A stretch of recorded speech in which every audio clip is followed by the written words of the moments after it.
पहली बात, हमारी कमजोरी क्या है? हम परेशान हो जाते हैं। संसार में देखो तो परेशान, परमार्थ की तरफ देखो तो हम परेशान हो। ये हमारा आदत स्वभाव बन गया परेशान होना।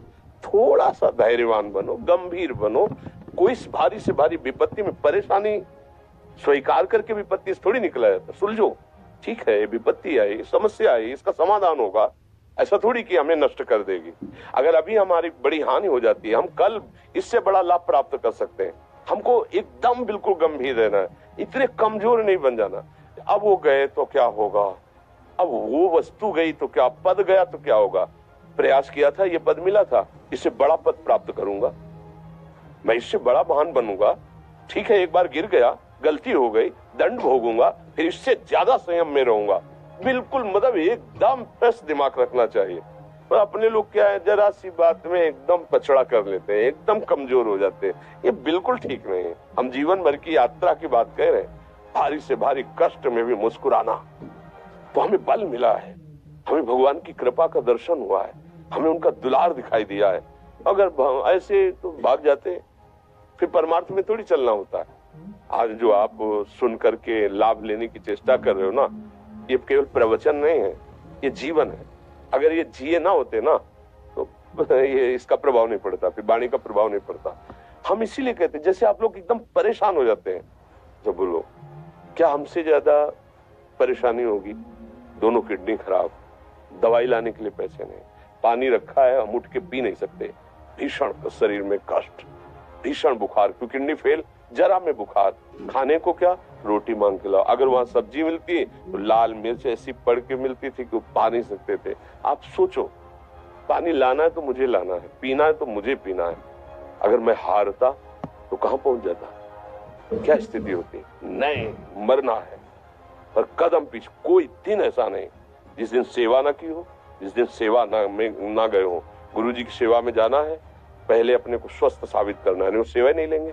तुम बीमार हो, तुम कष्ट में, वैसे उनकी दृष्टि बड़ी शांत है। उनकी सेवा की, आके लेट गए, फिर हिम्मत की, अपनी श्री जी की सेवा की।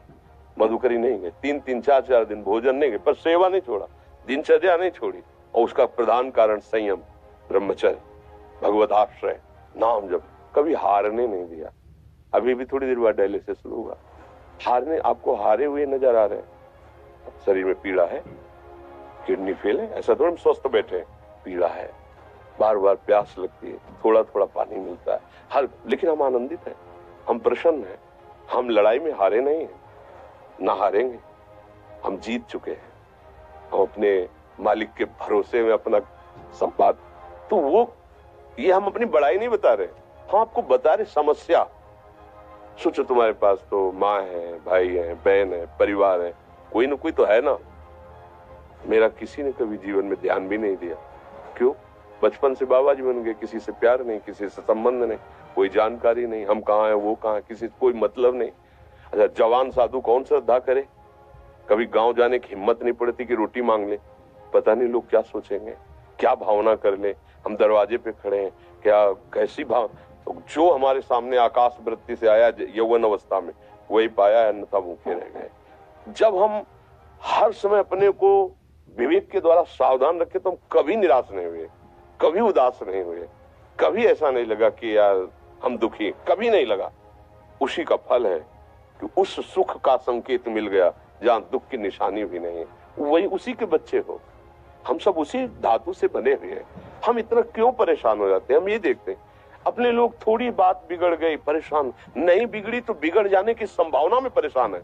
आज सुख है लेकिन कल सुख छिन जाएगा, तो हम आज के सुख में सुखी ना होकर कल के दुख की आने की संभावना में हम भयभीत तो अब क्या हमारी सोच रह गई?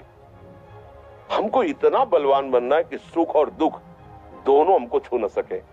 भारी से भारी सुख की व्यवस्था है तो अहंकार नहीं, हर्षित होकर किसी का अपमान न करे कि हम धनी, हम पदाधिकारी, अमुक। भारी से भारी दुख आया तो हमें किसी के सहयोग की जरूरत नहीं, हम फिर अपने कदम बढ़ाएंगे, हम फिर जुड़ी हुई अपनी भावनाओं को सजाएंगे। मस्त जीवन एकदम। तुम अविनाशी के बच्चे हो। शेर का बच्चा भेड़ों के बीच में फंसकर म्यों म्यों बोल रहा है, बस अगर दहाड़ना सीख जाए तो कोई भी उसे परास्त नहीं कर सकता। ऐसे भगवद अंश, तू प्रपंच में फंसकर अपने को इतना दीन क्यों देख रहा है? तू ऐसा है कि भगवान के दिव्यास्त्र में भी ताकत नहीं तेरे को मार सके। तू अविनाशी का अविनाशी बच्चा है, विनाशी भोगों को, विनाशी शरीर को मैं मान के इतना भयभीत, इतना दुख, ठीक नहीं।